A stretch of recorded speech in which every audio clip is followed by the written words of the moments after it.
बोली चली गोली गोली चली गोली गोली हम बदल ला फोन टोली चली गोली गोली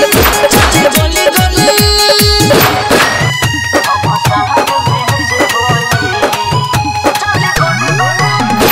डीजे रंजन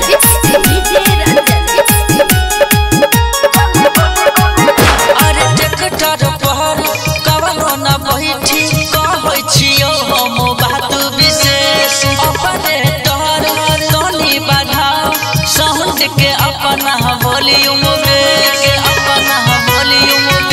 आ रही ट्रैक्टर पर कवनो न बैठी कहै छियो हम बात विशेष ऑपरेटर टोनी बढ़ाओ साउंड के अपना वॉल्यूम में कवनो से कवनो न डरी बिना पूछले लगा